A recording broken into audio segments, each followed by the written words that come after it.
Hello, my name is Benjamin Hart. I'm an American attorney and the Managing Director of Integrity Legal here in Bangkok, Thailand.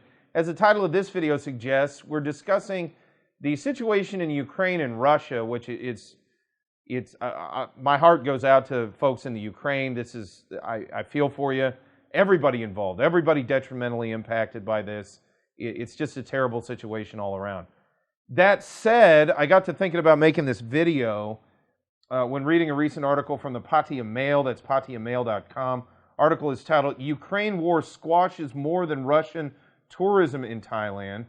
Quoting directly, "The nasty consequences of the Ukrainian war are threatening several sectors of the Thai economy.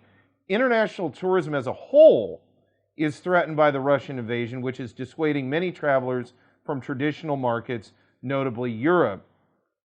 So, fair enough. I see the points here on especially regional travelers from Europe.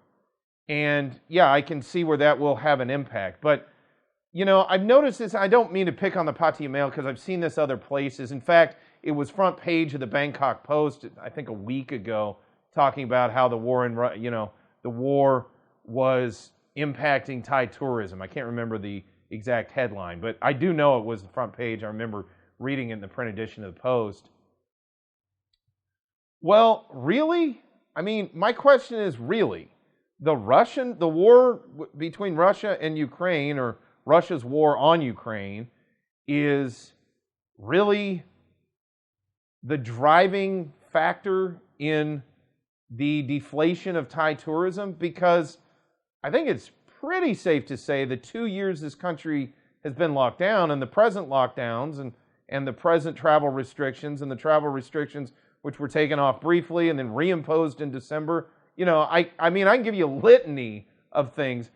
To me, that seems more like the culprit. Yes, in the immediate term, I don't dispute that this conflagration is having an impact, again, probably regionally more than anything.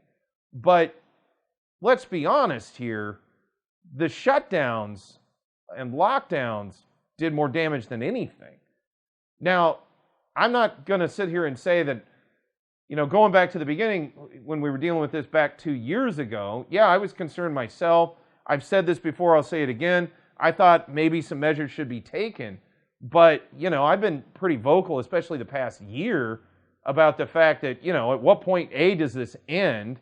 And at what point do we not look around at the protocols that we're undertaking and seriously question them when there's no available data that there's any appreciable benefit associated with a lot of these really draconian measures?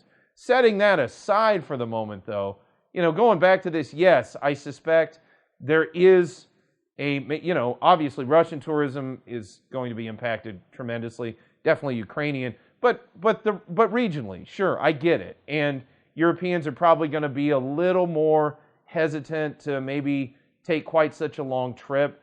But if anything is fully to blame for the downturn in tourism in Thailand, I think for good or ill, we've got to look at the shutdown of the overall economy and the full shutdown of the tourism sector. And then, yes, it has managed to kind of hobble along, but as we've discussed in other videos, you know, especially now here in March 2020, other countries are opening up far more openly. They're far more open than Thailand.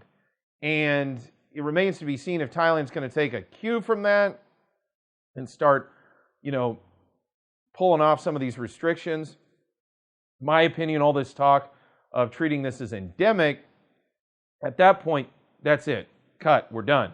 You know, we get back to normal, literal normal, not new normal, not, oh, well, you know, it's like 2020, only you have to do X. No, just, it's endemic. It's out there. It's something we got to deal with. You know, it's over and done with. You know, and that, hopefully that's where we get sooner rather than later. But that said, I think it's a little disingenuous to point all the blame for the problems in tourism on the current situation.